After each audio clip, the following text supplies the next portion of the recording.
Well, good morning, everyone, and welcome to Decatur. It is a great day for us. You know, for the last several decades, when we have tried to attract business to come to Decatur and Macon County, we've talked about our water supply, we've talked about our location, our transportation hub, our infrastructure, our workforce, our partners and places here like at Richland Community College where we train workers, and all of the great things to try and convince businesses to come and locate here. And now what we are celebrating today is the nature of the wonderful gift we have in nature of the Mount Simon sandstone and the ability to inject CO2 down into our geology, which makes this an ideal location for companies who want to locate here because they can, shrink their global footprint. So we're very excited about this. And this wouldn't be possible without the help and assistance of the state of Illinois and especially Governor J.B. Pritzker. And I have to tell you, I've been around a lot of governors for a lot of years, and he is the most hands-on economic development governor we have had since probably going back to Jim Thompson, and that's going back many, many years and decades. But I'm very excited to welcome the governor once again home to Decatur. So with that, Mr. Pritzker, would you please come to the microphone? Thank you, Madam Mayor.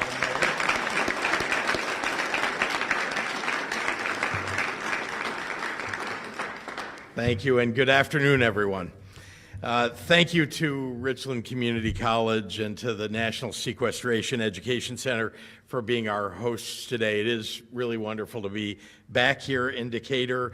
To our great mayor of Decatur, Julie Moore-Wolf, thank you for the very kind introduction and for the tireless work that you do on behalf of not just the people of Decatur, who, of course, you owe your election, re-election, and re-election to, but also for the entire region. I mean, the work that you do for people who live across the state of Illinois because of what you're doing here in Decatur. So really proud to work alongside you. I am also proud to be here to sign the Safe CCS Act, allowing Illinois to advance carbon capture and set a national standard for safety and environmental protection. So with my signature in a few minutes, Illinois will once again be creating jobs while leading the charge in the fight against climate change. I want to express my sincere gratitude to many individuals and organizations who helped get this legislation across the finish line. It was not easy. There were times when we didn't think we would get this done. And so it's appropriate for us to at least celebrate the people who were engaged in it. It took a lot of hard work, a willingness to compromise, and bipartisanship, all the things that we ought to expect from our elected officials, but sometimes don't get. But this time we did. Just as importantly, we got this done out of a sincere commitment to addressing the challenge of climate change. To my many colleagues who are here from the General Assembly, Leader Bill Cunningham, Leader Jay Hoffman, Senators Laura Fine, Tom Bennett, and Doris Turner, Representatives Ann Williams and Sue Scherer, thank you for your continued partnership as we deliver for the people of this great state. To the representatives of the Coalition of Environmental Groups, I can't possibly name all of you. The labor unions can't possibly name all of you either. The business community that came together, all of you together, to move this bill forward. Chris Cuddy of ADM, who you're going to hear from shortly, Christine Nanicelli of Sierra Club, Mark Denzler of the Illinois Manufacturers Association, Pat Devaney of Illinois AFL-CIO, all of you and others, your collaboration and cooperation got this across the finish line. I am very grateful to all of you. Finally, I want to make sure to thank my wonderful staff in the governor's office, led by my terrific Deputy Governor, Bria Scudder. Yep.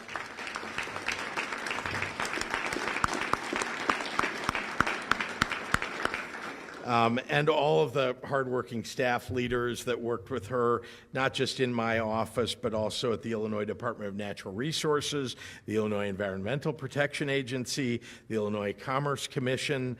Your diligence and your creativity put together a package that quite literally sets the national standard. And I take great pride and comfort in your work for the people of this great state. As our fight against climate change intensifies, governments across the nation and around the world are facing very difficult questions on carbon capture, transport, and sequestration.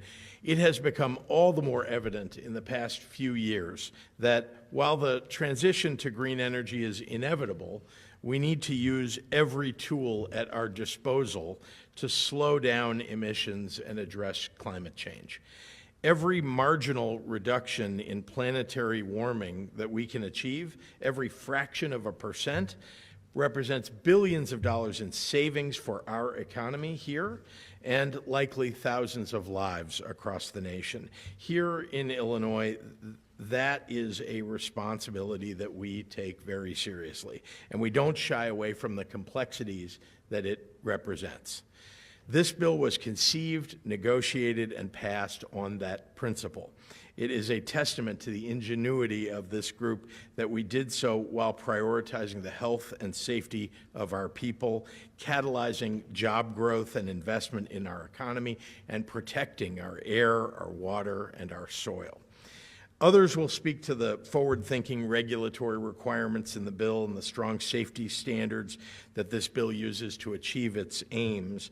But I will say this, Illinois really is a national model for the deployment of this technology, and our success will help catalyze the fight against climate change.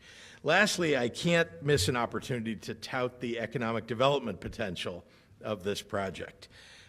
If you hadn't noticed, probably every day now I am talking about economic development for our state, and we are seeing jobs come to Illinois, grow in Illinois, and I'm very proud of that, and this is yet another example of it. Over $9 billion in projected investment and up to 3,700 new jobs with strong worker protections. This bill adds carbon capture to the growing list of new and burgeoning industries being built right here in our state, in the state of Illinois. Thank you all for being here, for your partnership in building a safer, healthier, and more prosperous Illinois. With that, I'm pleased to turn this podium over to Chris Cuddy, the Vice President of ADM, among Illinois' most important corporate citizens ADM has been. Chris, thank you for your attendance and all your cooperation. Thank you very much. Thank you. Thanks, Governor, and I would like to echo what the mayor said. I've seen more of you in Decatur in the last 3 years than I think I've seen any of the governors in the 26 years that I've been living here, and your support for Central Illinois is certainly noticed by us, and for those of us who live here and work here and raise families here, we're very grateful for you, so thank you. Also, I'd like to thank President Cunningham, Senator Fine, Leader Hoffman, Chairwoman Williams, Deputy Governor Scudder, the Mayor, Pat Devaney, Mark Densler, and certainly Richland Community College, and the great people at the National Sequestration and Education Center that's been built here. This bill represents an important moment for ADM and for Central Illinois. Around the globe, consumers are demanding sustainably sourced products, which is why we at ADM are committed to leading in the decarbonization of our operations and the multiple value chains in which we operate. The work stretches from our support of regenerative agriculture to enhancing efficiency and biofuels in our transportation fleet to expanding procurement of renewable and lower carbon energy, such as the Broadwing partnership that we have here in Decatur. Our first in the industry carbon capture and storage capabilities are an important element, certainly, of those efforts.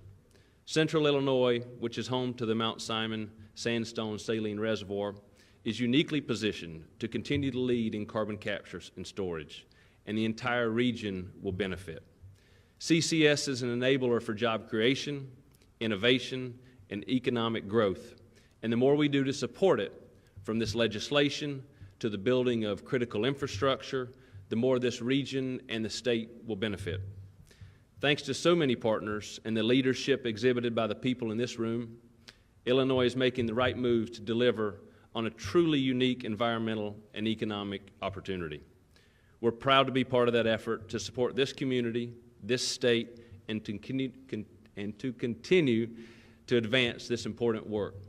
Thank you very much again, and with that, I'll introduce Leader Cunningham. Thank you, Chris. Thank you to ADM and Richland, not only for hosting us today, but for proving that carbon capture and sequestration can work and can be done safely. They've done that here in Decatur for more than the past decade, and this process certainly wouldn't have gotten going if they hadn't proved that this technology can work and can work safely.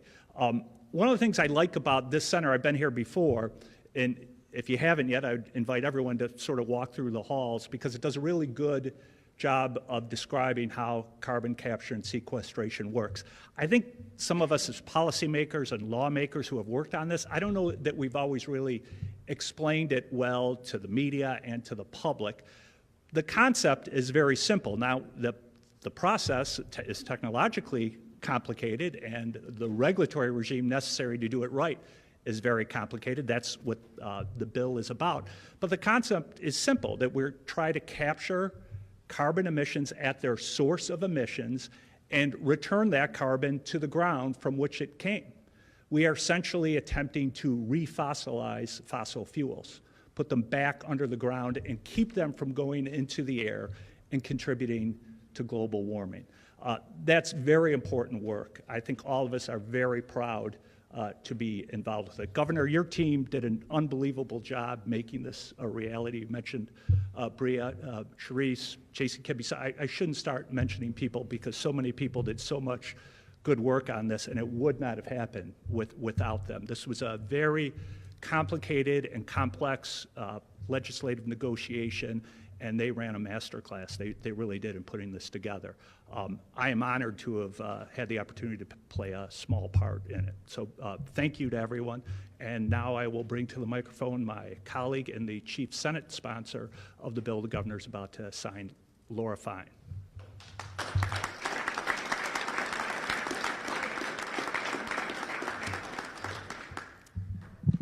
I'm a little shorter than Bill Cunningham.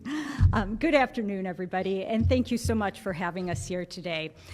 Illinois is a leader in economic ingenuity, secure, outstanding union employment, the environmental protections to address the climate crisis. We have put this all together in our state. Other states look to Illinois and work to replicate the strong environmental laws that we have implemented. Today, these three strengths come together with the signing of this bill into law. Climate capture and sequestration are important pieces of the equation to protect our environment by working to decarbonize some of the hardest sectors to actually decarbonize. This legislation represents a compromise with business, labor, and environmental stakeholders. That alone says a lot. This legislation puts in place some of the strongest environmental protections in the country. Without these safeguards in place, projects could move forward without essential protections. These protections include a do no harm mandate that requires companies to demonstrate a net reduction in climate pollution, a 2-year moratorium on permitting pipelines to allow the Federal Pipeline and Hazardous Materials Safety Administration time to complete its rulemaking process to improve pipeline safety and oversight. Plus, it has extensive monitoring, reporting, and testing requirements. None of this could have been possible without the focus and determination of, round of applause for Deputy Governor Bria Scudder and J.C. Kibbe and her entire team. As Senator Cunningham said, you kept the train on the track and kept moving us forward, and we appreciate your determination. Also, the Clean Jobs Coalition, including the IEC, Sierra Club, and the work of Elaine Neckritz, Sierra Club's Christine Nanicelli, who you will hear from, and Jenny Castle from Earth Justice, and also our partners in industry and organized labor. As the chair of the Green Caucus, many people ask me why I would sponsor a bill about carbon capture and sequestration.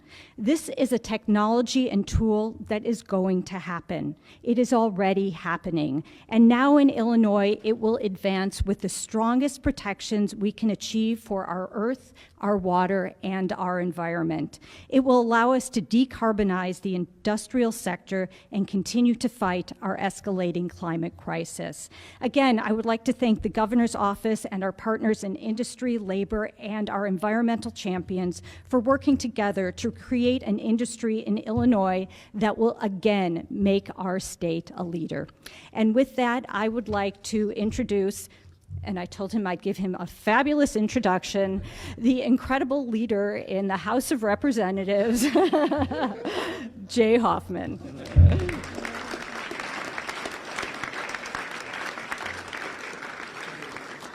It's rough being incredible. I would just like to thank Representative Sue Scheer, Senator Turner, for having us in your district. I'd also like to say it's an honor to be in the hometown of Michael Kerrigan, the former president of the AFL-CIO. I think a lot has already been said. I would just like to state a few points. This could not have happened with the hard work of the governor's office, as well as a team of legislators and labor and business who came together, I think, in a historic time. Bria, Sharice, JC, Laura, to name a few, worked so hard with us and gave us the technical expertise to understand this technology, understand what we had to do in order to make it safe, understand what we had to do in order to create jobs and economic opportunity for central and southern and southwestern Illinois. My district is in the Metro East area, so I understand trying to recruit manufacturing jobs, trying to create jobs and economic opportunity. Like Senator Bennett, Senator Turner, Representative Scheer, who represent central and southwestern and southern Illinois, we understand how important this is because it's going to create good, reliable jobs, jobs that will make sure that our electricity is reliable, jobs that will make sure that we are cleaning up our environment, and jobs that I think long-term are going to reinvent the manufacturing sector through central and southwestern Illinois. So with that, I would just like to say it's an honor and it's a privilege to the House sponsor, who did such a great job in sponsoring this legislation, who is the chair of the Environmental and Energy Committee in the Illinois House of Representatives, Representative Ann Williams. She's pretty incredible, too.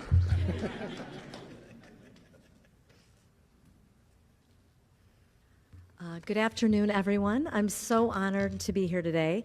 And I wanted to start, of course, by echoing the comments of my colleagues about what an exciting day this is for Illinois. We are really taking a very significant step forward today in mitigating climate or carbon emissions in a sector that we just haven't been able to address before. And that in itself is really groundbreaking, really historic, and we should all be excited about that. We do this in a way, as you've heard, that puts communities first, that ensures our air, water, and land remain safe and healthy for all. As you've heard a few people allude to, this was not an easy process. It was quite a project to get this across the finish line. And of course, credit goes to the names you've heard mentioned already, and many others in this room who spent countless hours and weekends and evenings away from their families, scriveners, everything else, working on this legislation, taking deep dives into policy issues that we couldn't begin to touch. So it was really quite an accomplishment, and they did all this making sure that it was environmentally positive at the end of the day. The governor's team, of course, did such a great job pulling together that diverse group of advocates, and I really wasn't sure multiple times throughout the conversation of whether we would do it, but we did, and a lot of the credit goes to you and your team. So again, extraordinary job to all that were involved, and I want to thank Governor Pritzker for putting the climate first, not just today, but every day. Thank you so much.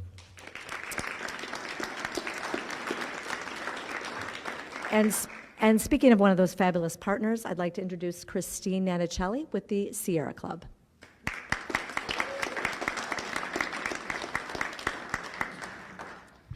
Good afternoon. I'm Christine Annicelli, Senior Campaign Representative with Sierra Club, Illinois, and also here on behalf of the Illinois Clean Jobs Coalition. We applaud the passage and signing of this legislation, which establishes some of the strongest carbon capture protections in the nation for our communities and our environment. First, I'd like to thank Governor Pritzker and his team for their leadership in prioritizing this critical issue and guiding the process to bring key stakeholders together. I'd also like to thank Representative Williams, Senator Fine, Leader Cunningham, Leader Hoffman, ADM, Climate Jobs Illinois, Illinois Manufacturers Association, and many others who made this possible. There are a range of opinions within the environmental community on carbon capture technology. That said, there is overwhelming agreement within our broad coalition on the need to have critical safeguards in place at all three parts of the carbon capture industrial process, at polluting facilities attempting capture projects, to carbon transport through pipelines, and where and how carbon waste is injected into the ground. The reality is that carbon capture projects are already here in Illinois. With Illinois' unique geology and new levels of federal tax incentives, there is unprecedented interest from industries in pursuing carbon capture and storage in our state. Without this bill, Illinois is unprepared and unprotected from this growing interest in these projects. This law closes many of the regulatory gaps at the state and federal levels and ensures Illinois has the necessary guardrails in place to protect communities and our environment. The bottom line is that this law makes sure industry plays by our rules, which will be some of the strongest capture protections in the nation. First, this bill has do no harm mandates for polluting facilities that will attempt carbon capture. 1, operators can't increase dangerous air pollution. 2, operators have to demonstrate that the capture process will help Illinois achieve its climate goals, not make them worse. This law establishes a 2-year moratorium on permitting carbon pipelines through our state, giving the federal government time to finalize long-awaited safety guidelines and requirements for these pipelines. It also requires pipeline operators to provide the detailed information needed for Illinois' emergency planning and first responders to avoid the kinds of devastation we saw in the pipeline disaster in Satartia, Mississippi. This law requires operators injecting carbon waste underground to be held to standards above and beyond what the US EPA requires to protect underground water resources. With this law, Illinois will join California as the only 2 states in the nation to ban the use of carbon waste for enhanced oil recovery. Lastly, unlike many other states, liability for these projects falls to corporations, not Illinois taxpayers.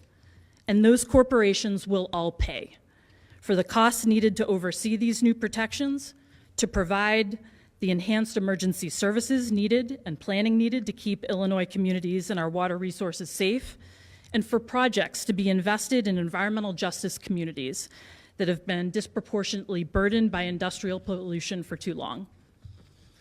This law represents a compromise. It doesn't include every protection the Illinois Clean Jobs Coalition proposed and fought for.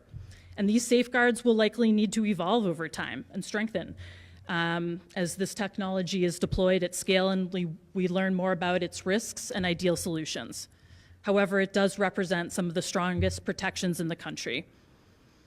I want to close by thanking and lifting up the incredible work of coalition partners and hundreds of concerned residents across Illinois who have been fighting for years for stronger protections for their communities impacted by these proposals and projects. These protections in the law are a direct result of your advocacy, and our work will continue to ensure that any strategies used in Illinois to respond to the dire threats of climate change are effective, equitable, and held to the strongest environmental standards. Thank you. And I'd now like to bring up Mark Denzler from the Illinois Manufacturers Association.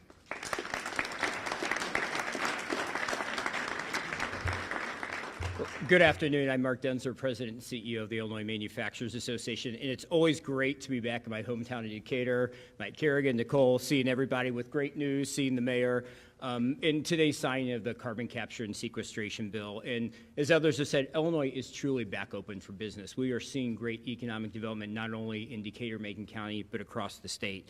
2 years ago, The Capture Jobs Coalition, including Pat Devaney at Labor and Illinois Corn and others, got together with several simple goals. Create a smart and sensible framework to encourage carbon capture and sequestration and allow companies to access the federal incentives that have been passed by President Biden and Congress. 2, create good jobs and economic investment in Illinois using our natural geological advantage of the Mount Simon sandstone. 3, protecting landowners and ensuring public safety and really filling in the gaps that the federal government asked states to do. Today, Illinois has taken a big step forward toward meeting these goals and building a stronger economy while advancing the state's clean energy goals. It shows we can decarbonize without deindustrializing. Illinois has long been a leader in CCS with ADM's landmark project here at Richland Community College. Great research being done at the Prairie Research Institute at the University of Illinois.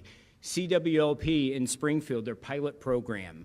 And the carbon capture feed study at Prairie State Generating Campus. One Earth Energy in Gibson City and Marquis Energy in Hennepin are also doing great work. Carbon capture and sequestration is safe and reliable technology that will allow our state's manufacturing sector, ethanol production, refineries, chemical plants, steel, cement, and more, to capture and store their carbon. It will help unlock important new technologies, such as sustainable aviation fuel, which is key to a cleaner and greener transportation sector. And the U of I report has noted before that the regional impact could be billions of dollars and thousands of new jobs over the next number of years. I would also like to thank the governor and his team, Bria Scudder, the Illinois EPAC, Laura Roach in the background, and many others, including all the lawmakers. I think it was Representative Williams and Senator Bennett years ago that sponsored the original resolution creating the study at the University of Illinois. But in particular, thinking the Capture Jobs Coalition, this would not be possible. Greg Webb and Katie Stonewater and Liz Brown, who put inordinate hours in at the end of session. And so thank them. It's now my pleasure to introduce another member of the coalition, my friend Pat Devaney from the Illinois AFL-CIO. Thank you. Thank you, Mark. So let me start off by saying I'm extraordinarily honored to be here with my friends in the environmental community, my friends in the business community, members of the General Assembly, as we celebrate the signing of this critically important bill. As Mark said, Pat Devaney, I'm with the Illinois AFL-CIO, and I'm also honored to be in the hometown of my predecessor and mentor, Michael Kerrigan, an ICC commissioner. The State Federation of Labor represents the hundreds of thousands of men and women at the forefront of fighting climate change and building our clean energy future. Today's signing will further the goals set forth by the Climate and Equitable Jobs Act to propel our transition to a clean energy economy, but also to fuel the good-paying union jobs for the men and women who will build it. Importantly, the industry being created today and the projects that will follow will be developed using a project labor agreement, or a PLA, that sets very strong labor standards for the men and women who will be doing it. This means the workers building our clean energy economy will be paid fair wages, work in safe conditions, and have the necessary training to get the job done right. Deploying carbon capture technology is also critically important to ensure that no communities are left behind in Illinois' move to clean energy. The communities and parts of the state where carbon capture projects will be developed, including right here in Decatur and central Illinois, are the same areas where industry has been largely dependent on fossil fuels. This new law will help us to deliver on the promise of a just transition for workers being displaced by decarbonization efforts. It's expected to create over 14,000 jobs and $3 billion in economic activity.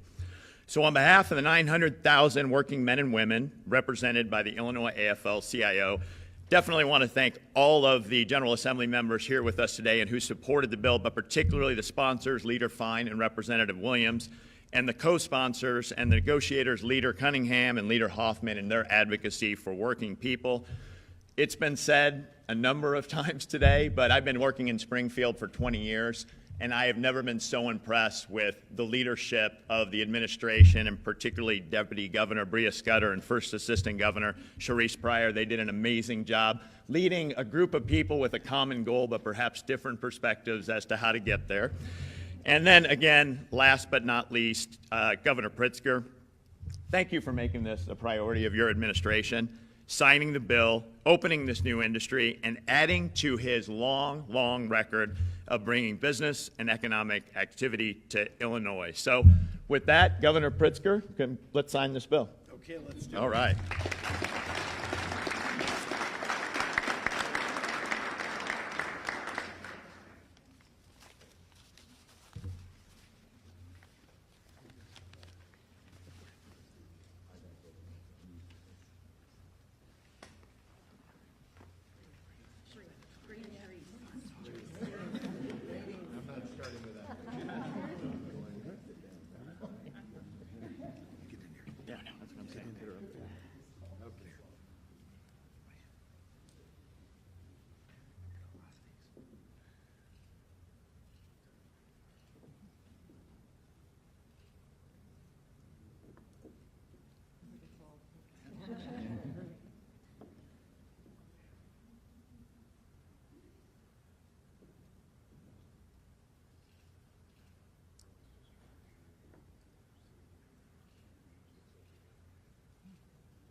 Yes, sir. Question about this bill, because I know you have signed it. State Senator Chapin Rose was expressing his opposition to having any carbon sequestration over the Muhammad Aquifer because of its sole source status. Are you satisfied that the bill as it stands will protect water supplies like the aquifer? I'm going to ask Representative Ann Williams to join me to talk a little bit about it, but I want you to know that this was a great deal of conversation about it, and I know Senator Bennett also on this subject, but we would not have passed and I would not have signed this bill if I did not believe that both the consideration of the Muhammad Aquifer and the potential for further protections didn't exist. So would you? Yeah, thank you. I think the governor said it best. We developed this bill with science in mind.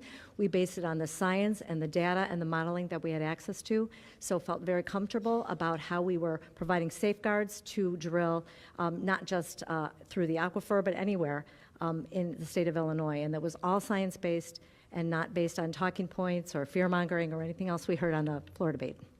I was wondering because the sequestration problem with the gas field in Champaign County essentially happened because of neglect of the piping system that was out there. How does a bill like this guard against neglect, essentially? Well, again, we have three pieces and three components that we are addressing in this bill. Number one, the capture. Number one, what you referenced is the transmission, the pipeline piece, and then, of course, the capture. And at each step of the process, we went above and beyond the already very robust federal guidelines in terms of protections. So I'm very confident that with the federal guidelines in place for pipelines, as well as what we've done here by doubling down on those protections, that we will not have an unfortunate incident like that. Governor? Yeah, I think it's worth pointing out that there were no safety guidelines for the state of Illinois before we got to arranging and managing and compromising to get something done here. There was nothing. And so when you talk about protections for the Muhammad Aquifer, there was nothing to protect Muhammad Aquifer before this. So this is certainly an important step forward. We always want to make sure and monitor the work that's been done is the right kind of work, but I also want to be clear that I am the first person that wants to make sure that we protect our water sources in the state of Illinois. It is one of our greatest assets in the state, our fresh water. We sit, with fresh water abound here and at Lake Michigan also, and it's very unusual. That 20% of the world's fresh water is, on the shores and in and around Illinois. And so we want to make sure to protect all of that because as we've seen with climate change and, everything that's happened in the world, this is going to be an asset that we want to protect because of its value going forward. Look at what's happening in Colorado, California, and elsewhere to their fresh water. We want to make sure that doesn't happen to us here. Yep. Talking chemistry, Governor, there's much speculation about the chemistry at the top of the Democratic ticket. Your feeling about what's happening there, maybe your role in them? I don't know if I should thank you for asking that question,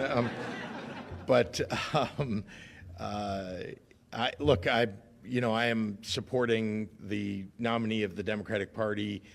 That right now is our president, Joe Biden. So I've been campaigning. I went to Ohio and Indiana last weekend to campaign for President Biden, Vice President Harris, and I'm going to continue to do that. He's apparently going to be our nominee. He's chosen to be our nominee, and so we've got to win because the alternative is unacceptable for the country and for the future of our nation. For forever, really, could be altered as a result of the election of his opponent, Donald Trump. Governor, it has been a very hard week for the Springfield community. I saw you put out a statement last night as well. Yes. Can you talk about the murder that happened in Springfield, I will. Thank you for asking. First of all, this is a devastating occurrence and tragedy.